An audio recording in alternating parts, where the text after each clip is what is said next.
The laminated sheet had a crease down the middle, like someone had folded it in half and then changed their mind. Garrett held it at chest height, reading from it the way a hotel manager reads checkout policy to a difficult guest. His cufflinks were silver, small rectangles, nothing fleshy, and they caught the light from the wall sconce every time his wrist moved. "You will not speak to the press," he said. "You will not invite personal guests to the property without prior approval. You will not remove any documents, correspondence, or personal effects from the east wing or the study on the second floor." Clara counted 7 rules before she stopped counting. Her suitcase sat at her feet, 1 bag. 31 years of life, and 1 bag fit all of it that mattered. From somewhere down the long hall, past the kitchen, past the room where coats hung on iron hooks, she could hear her mother crying. Ruth Voss did not cry loudly, she never had. It was the kind of crying you felt more than heard. A soft, compressed sound, like something being pressed between 2 pages. "Are you listening?" Garrett asked. "Yes," Clara said. "The nurse, Patricia, does the night shift from 10 to 6. You are not to interfere with the medical schedule. If my father's condition changes, you call Patricia first. You call me second. You do not call anyone else. Are we clear?" "We're clear." He folded the laminated sheet and held it out. She took it. It was warm from his hands, which somehow made it worse. She had been married for 6 hours.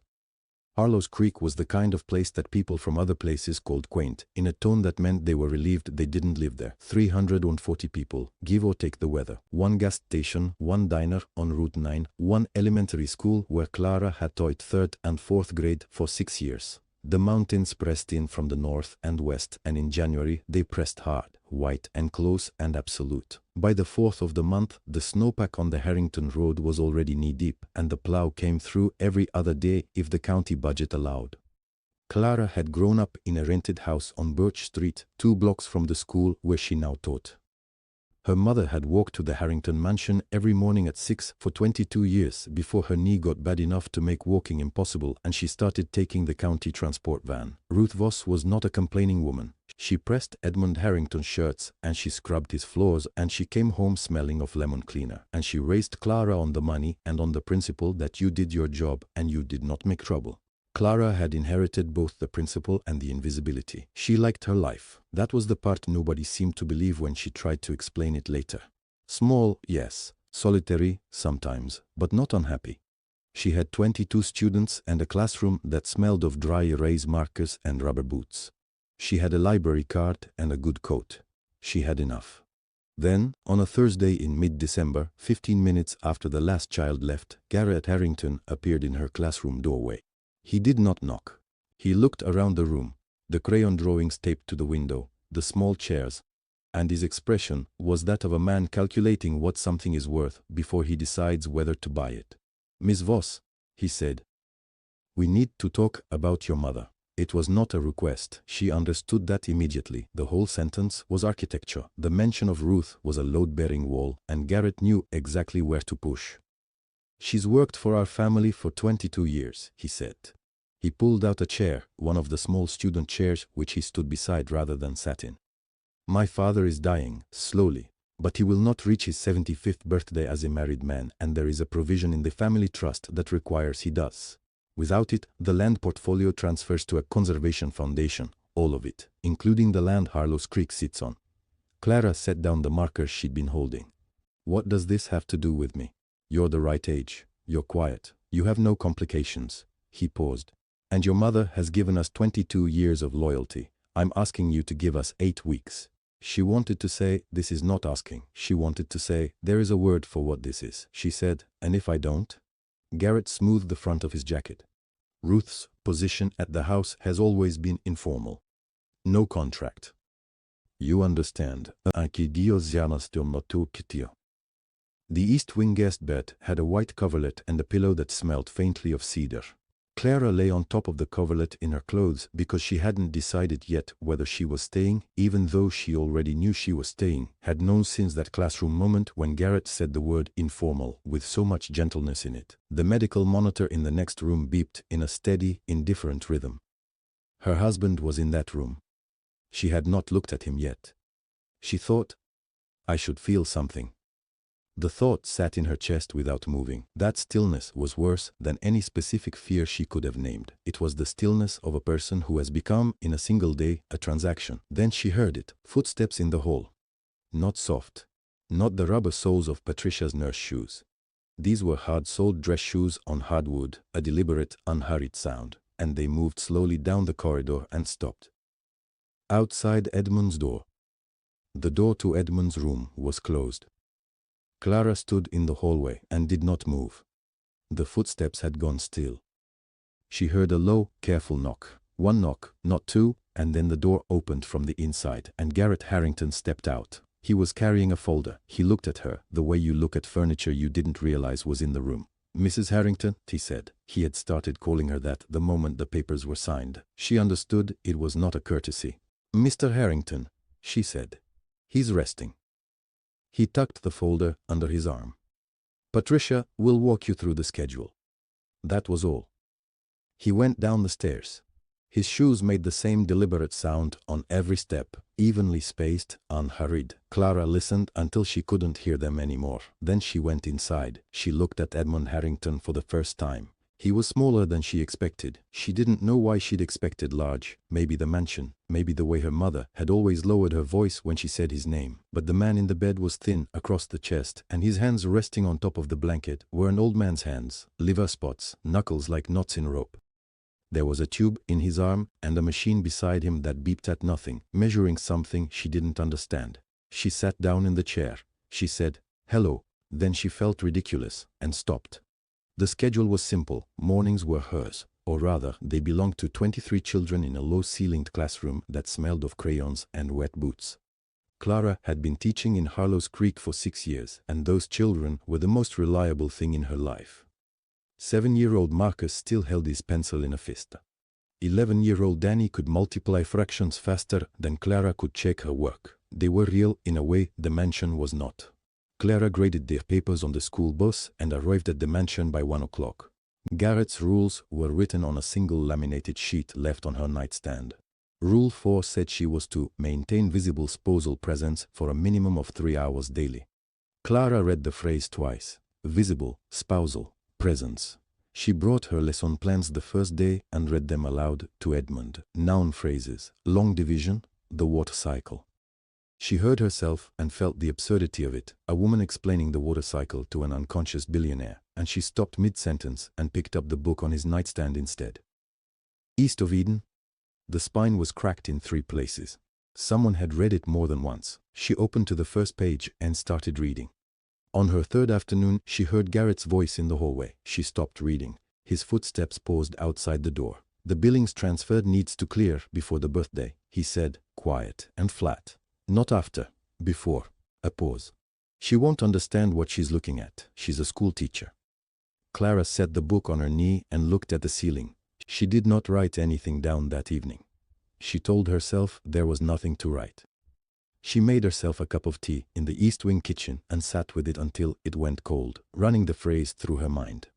The billings transfer. Before the birthday. She turned it over the way you turn a strange coin, looking for the year. She bought a red notebook at the general store the next morning, before school. She told herself it was for lesson plans. Patricia Fanozidegesa found her there on a Thursday, 3 days into the 2nd week, reading chapter 18 while Edmund's chest rose and fell beneath the blanket. Patricia set a mug of tea on the table beside the chair without asking. The tea smelled like chamomile and something else, cardamom maybe. Clara hadn't had chamomile since her mother used to make it when Clara had a fever.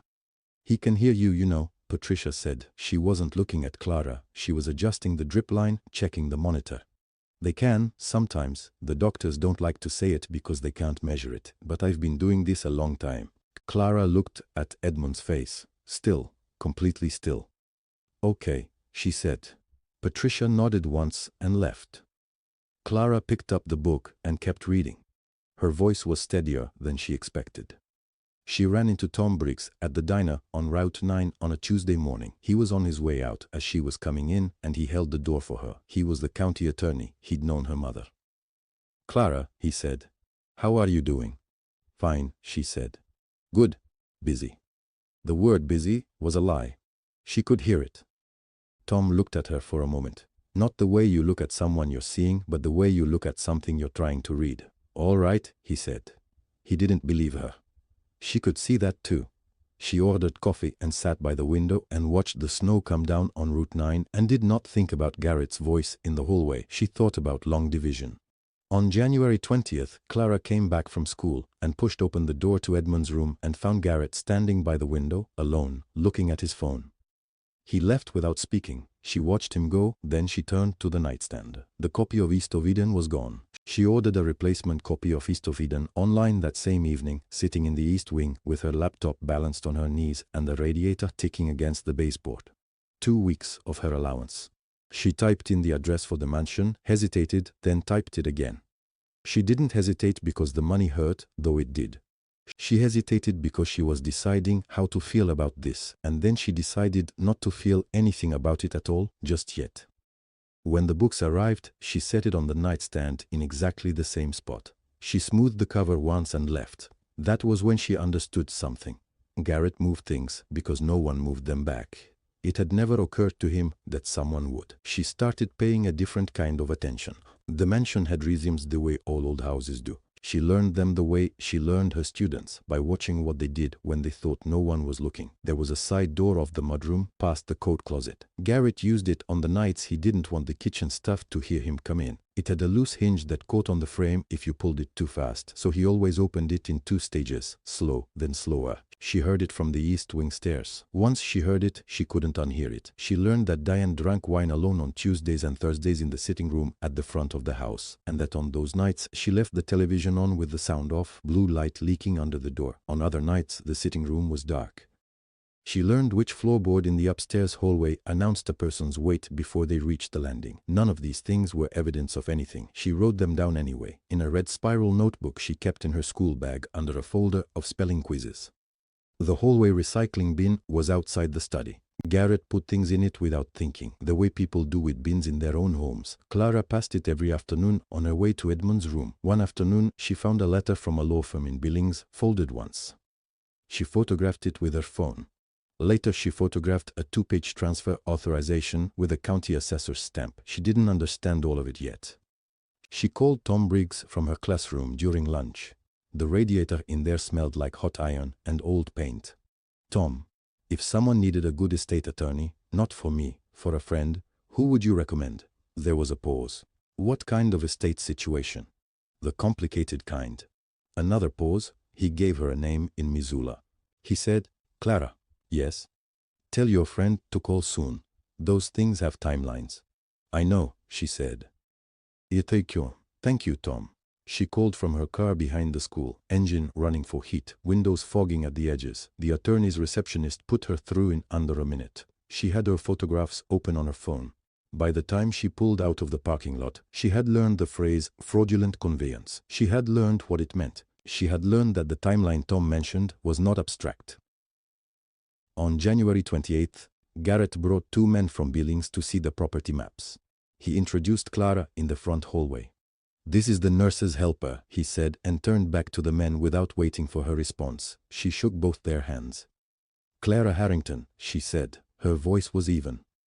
She watched Garrett's jaw tighten slightly, just at the hinge. That went into the notebook too. At dinner 3 nights later, Diane reached across and moved Clara's salad fork to the outside of her plate. The salad fork goes on the outside, Clara. She smiled with her whole mouth and none of her eyes. From the kitchen doorway, Ruth watched. Ruth said nothing. She could not afford to say anything, and Clara knew it, and Ruth knew that Clara knew it, and neither of them looked at each other. Clara thanked Diane for the correction. She ate her salad. She thought about the Billings attorney's letterhead, the county assessor's stamp, the specific number of days remaining until Edmund's 75th birthday. She counted them the way her students counted on their fingers, carefully, without embarrassment, making sure she had it right. Her hands were steady on her fork. On the night of February 5th, she was asleep in the East Wing when the knock came. Sharp, then again. She was awake before the second knock finished. Mrs. Harrington, Patricia's voice through the door, pulled tight as wire. You need to come now. Clara was out of bed before Patricia finished knocking. She pulled her robe on in the dark hallway, and the wool caught on her thumbnail, and she almost stopped to fix it and then didn't. The mansion at 2 in the morning had a particular quality to it, all that dark wood absorbing the sound of her footsteps, the heating vents ticking quietly in the walls like a clock someone had wound too tight. "What happened?" Clara said. Not a question, she was already moving. His vitals changed. Patricia kept pace beside her, holding her tablet flat against her chest.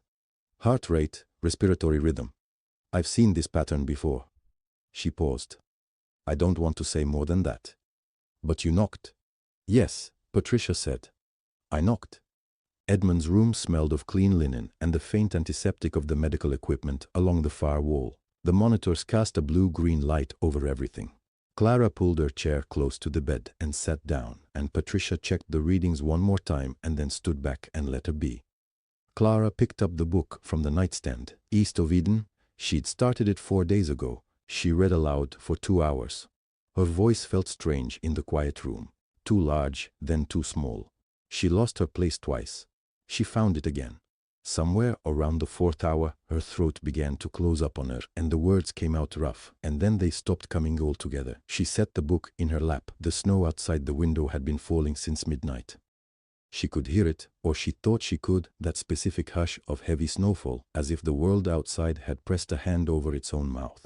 She didn't sleep, or she didn't mean to.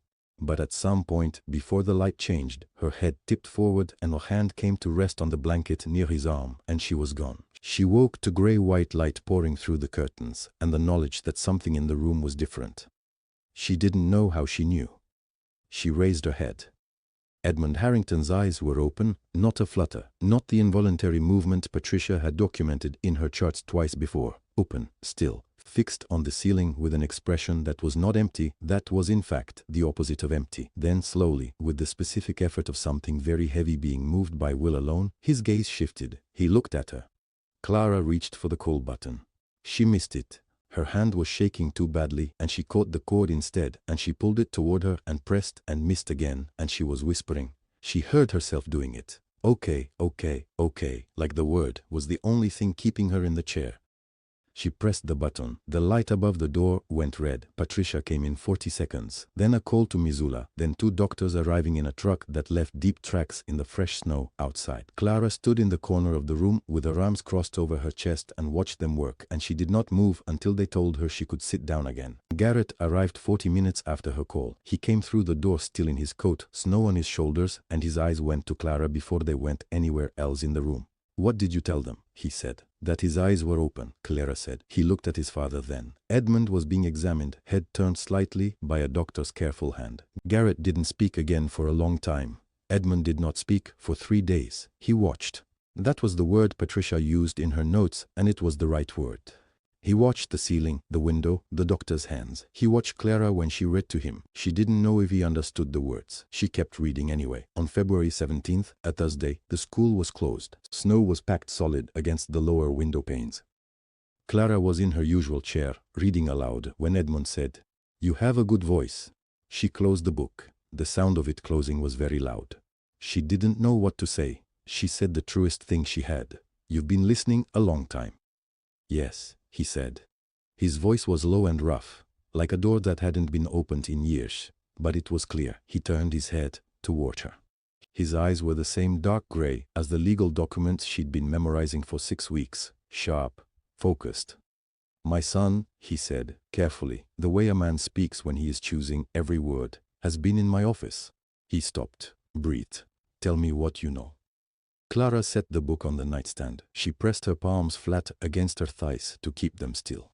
"The Billings transfer," she said. $42 million moved from the Montana Land Trust into a private holding company registered in Delaware. Garrett signed as executor. The paperwork is dated December 9th, 2 days after your stroke. Edmund's eyes were closed. His chest rose and fell slowly. She made herself keep going.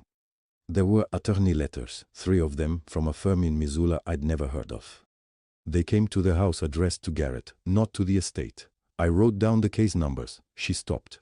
"And I found a laptop in the library. In the secretary desk, the one with the broken brass hinge. I didn't open it, but I wrote down the serial number." The room smelled like pine antiseptic and the faint wood smoke that came in from somewhere in the east wing. The radiator knocked once, then went quiet. Edmund was still. Then he said, Keep going. So she did.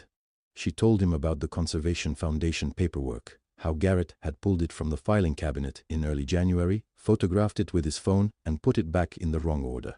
She told him she'd noticed because her mother had spent 22 years keeping those files in order, and Clara had grown up watching her do it. When she finished, Edmund was quiet for a long time. His hands rested on the blanket, perfectly still. She thought he'd gone to sleep, and the fear of that, the fear of losing him back into the silence, made her throat tighten. Then he said, "The trust deadline. My 75th birthday, March 4th. I know," she said. Garrett has known about the loophole for 2 years. A pause, a slow breath. "He came to me last autumn, said we should update the estate documents, simplify things. I signed." Another pause. "I trusted him." He said it without any particular expression. That was the part that stayed with her. Not bitterness, not anger, just a plain flat statement delivered like a fact about the weather. She watched the line of his jaw and understood something she hadn't expected, that she and this 74-year-old man, separated by 43 years and every possible measure of money and power, had both been handed a version of the same lesson. She did not say that. It wasn't the moment for it. "What do you need me to do?" she asked. He turned his head slightly toward the window. Outside, the snow was still packed against the glass, solid white, no light getting through. "Nothing yet," he said. "Keep reading." She picked the book back up. She called the Missoula attorney from her car on the 19th, parked behind the elementary school with the engine running and the heat barely keeping up. This time she did not ask hypothetical questions. She gave him case numbers. She asked about chain of custody for digital evidence. She asked what constituted fraudulent executor conduct under Montana probate law. He asked her to come in. She said she would call him back. That night she opened the red notebook and wrote for an hour. The entries now had dates, source notes, page numbers. They were the kind of notes a careful person writes when they are no longer gathering information but building something. Meanwhile, Garrett made his announcement. He called the estate staff together on the 21st and told them Edmund was showing some awareness, which was encouraging, but that he remained cognitively impaired and unable to manage his own affairs. He said it in the voice of a man used to rooms that believe him. Most of the room did. Patricia Okafor stood in the back. She had a small notebook of her own. Every medical observation she'd recorded since February 14th was time-stamped and co-signed by the home health aide who came on Tuesdays. Garrett didn't know that. He hadn't thought to ask. Clara came home from school on February 22nd to find her bedroom door already open. Garrett was sitting in her reading chair. The chair faced the door, which meant he'd arranged himself to be seen first. He was holding the red notebook. He hadn't opened it. She could see the elastic band still in place. But he held it the way a man holds something when he wants you to know he found it, and when he looked up at her his face was pleasant in a way that made the back of her neck go cold. "I was just looking for you," he said. Clara put her bag down on the floor just inside the doorway. She didn't step further into the room. The afternoon light was flat and white, and the radiator under the window was ticking through its cycle, a small metallic sound that filled the silence between them. "You found me," she said. Garrett smiled. He snapped the elastic band off the notebook with one finger and opened it to a page near the middle. He read for a moment, as if confirming something he already knew. "Lesson plans," he said. "Vocabulary exercises. A note about a boy named Aud." He tilted the page. "Marcus, who struggles with long division." "He does," Clara said. Garrett closed the notebook. "I also found your phone charger, and I spoke to Patricia this morning." He set the notebook on his knee. "You've been spending a great deal of time in my father's room." "He's my husband," Clara said. "That's what you hired me for." The word he heard moved across his face without settling. He stood up, which was deliberate. He was taller than her, and he knew it. "Clara." His voice was measured, almost kind. "What you've been writing down, whatever you think you've observed, it's the confused record of a woman who doesn't understand how business works. Trust structures, asset transfers, these are complicated instruments." "I'm sure they are. I want the notebook, and I want the copies you've made. Whatever is on your phone." He set the notebook on the arm of the chair. "If you give me those things, I will increase your allowance by $500 a month and we won't discuss it again." The radiator ticked. "Your mother has given this family 22 years, Garrett said. He let that sentence end there, clean and sufficient. Then, "Ruth is 58. Her hip has been a concern. Positions like hers are difficult to find at that age." He said her mother's name the way he'd set the notebook on the chair, deliberately, so she would understand what she was looking at. Clara's hands were behind her back. She had put them there when she set down her bag, and she had not moved them. They were shaking hard enough that she could feel the tremor all the way up to her elbows. She thought about her mother's face when she came home from the mansion with her shoes wet through, that particular way Ruth held herself to one side when her hip was bad and she didn't want Clara to see. She thought about 22 years of other people's dishes. She thought about Edmund's voice, that first morning he spoke, flat, almost toneless, like a man reading a verdict, saying, "I trusted my son." Something in her went very quiet.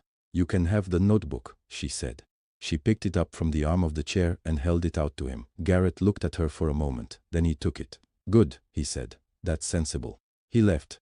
She heard his footsteps in the hall, unhurried, and then the sound of the front door pulling shut against the January frame, the thick, pressurized sound of a heavy door in cold weather. Clara stood in the middle of her room.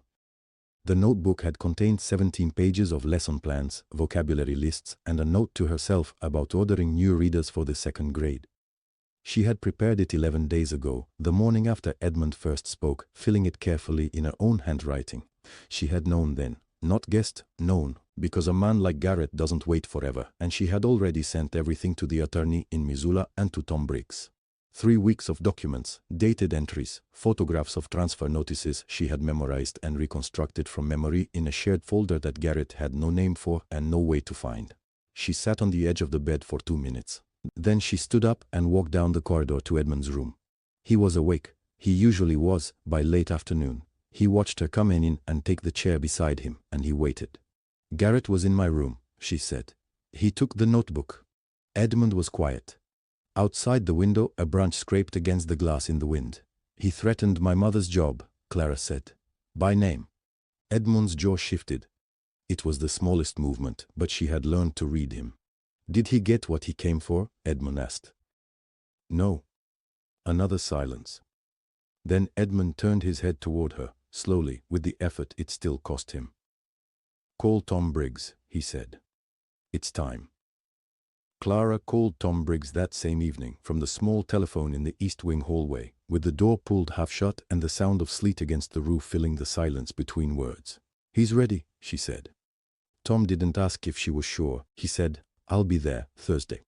He was there Thursday, and he brought a woman named Clara, didn't write the name anywhere, only noted that she wore a gray wool coat and carried a briefcase that had seen real use. They spent 2 hours with Edmund.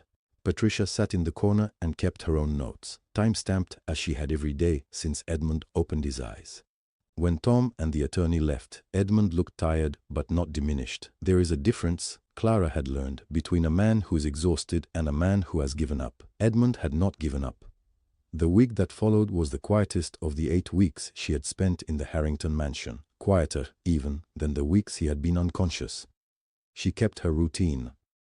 School in the mornings, the children were reading a chapter book about a boy who builds a boat, and Marcos had finally stopped skipping the long paragraphs, which felt like its own small victory. The East Wing in the afternoons, where Edmund was doing the slow, unglamorous work of being a man who had come back from somewhere far away and needed to rebuild every mile of the road. Family dinner in the evenings, at the long table that always smelled of the beeswax. Garrett had someone apply to it every other day, as though the house itself needed to perform respectability. Garrett watched her across that table the way a man watches a door he believes he has locked. She passed the bread. She said please and thank you. She ate the soup. On the 4th evening of that week, she was in the kitchen after dinner, rinsing her glass at the sink, when she heard footsteps. Not the quick, deliberate steps of the household staff. Something slower. Diane Harrington stopped at the counter beside her. Clara kept rinsing. Diane picked up a linen napkin from the stack near the bowl of dried citrus and turned it over in her hands. Almost 45 seconds passed. Clara counted, without meaning to, by the dripping of the faucet she hadn't quite shut off. "The salad fork goes on the outside," Diane said. Clara turned the faucet off. "I know you know that," Diane said. "I knew you knew that." She set the napkin down and walked out. Clara stood at the sink for another moment. The kitchen smelled of dish soap and something herby from dinner. She didn't write any of it down. She filed it somewhere inside herself where the things that mattered lived, alongside the sound of her mother saying her name a certain way. And the first morning Edmund had looked at her and actually seen her. On February 27th, her mother called. Clara was in the east wing. Edmund was resting. She took the call in the hallway. "He told me my position is under review." Ruth's voice was careful, the way it always got when she was frightened, flat and careful, like walking on ice. "I know," Clara said. "Clara, Mom." She leaned against the cold plaster wall. "I need to tell you something, all of it. Do you have time?" Ruth said yes. Clara told her everything. The notebook, the transfers, the calls overheard through the hallway wall, Tom Briggs, the attorney, the USB drive that currently lived inside the lining of her winter coat.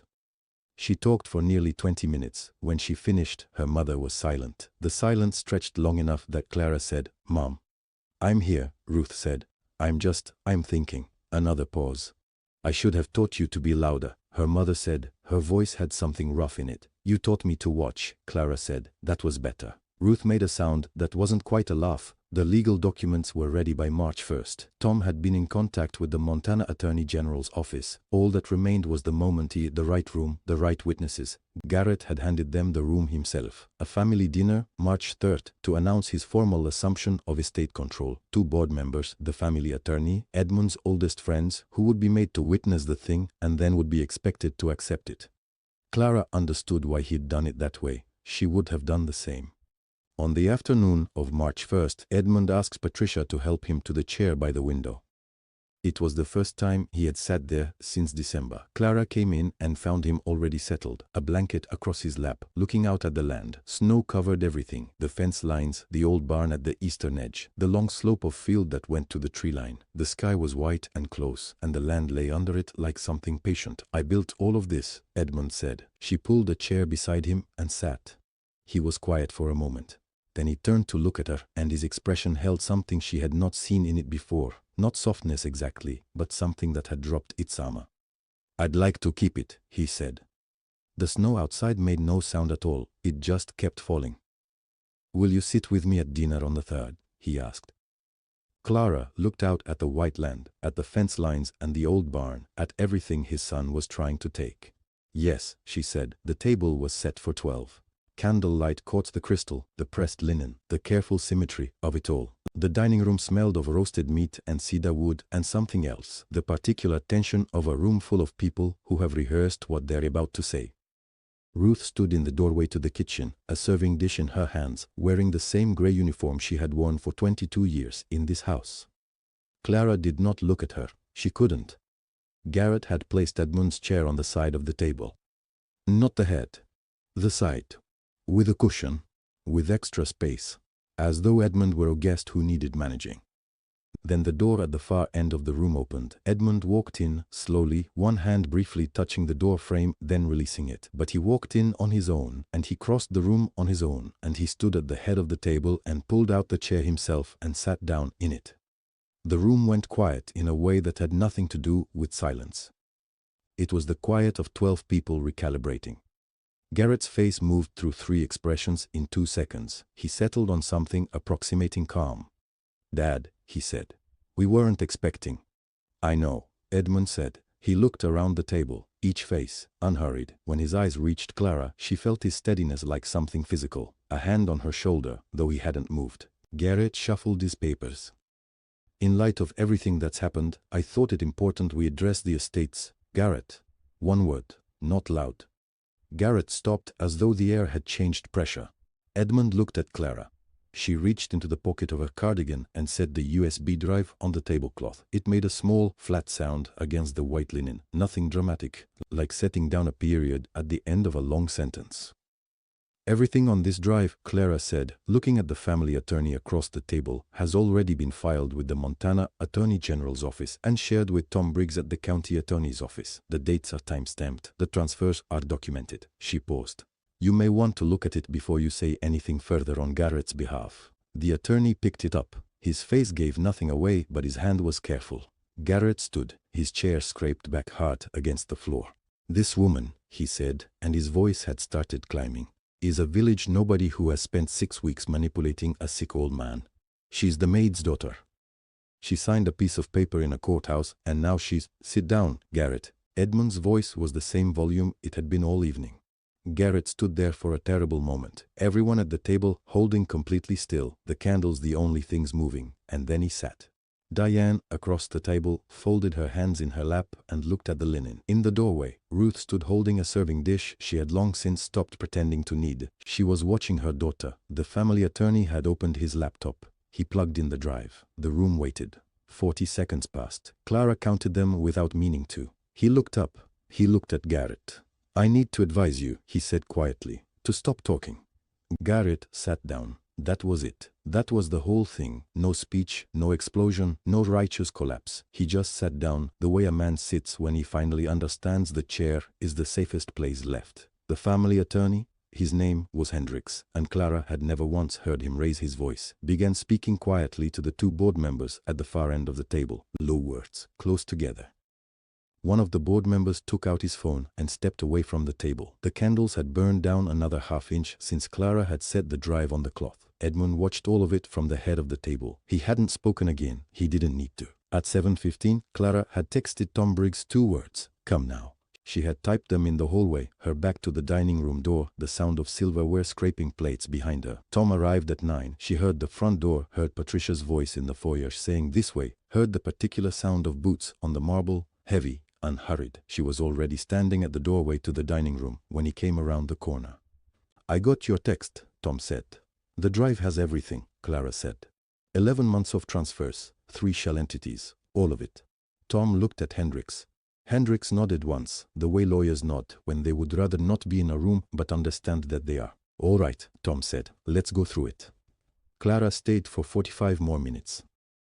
Long enough to make sure Tom had what he needed, long enough to see Garrett sit through 4 questions without answering a single one. Hendricks advised him not to. Garrett's jaw was tight. He was looking at the table. Then Clara walked down the service hallway. The kitchen smelled like the roast that had gone cold on the counter. Ruth was still there. She was still holding the serving dish, like she had forgotten how to put it down. Clara crossed the kitchen and took it from her. Set it on the counter without a word.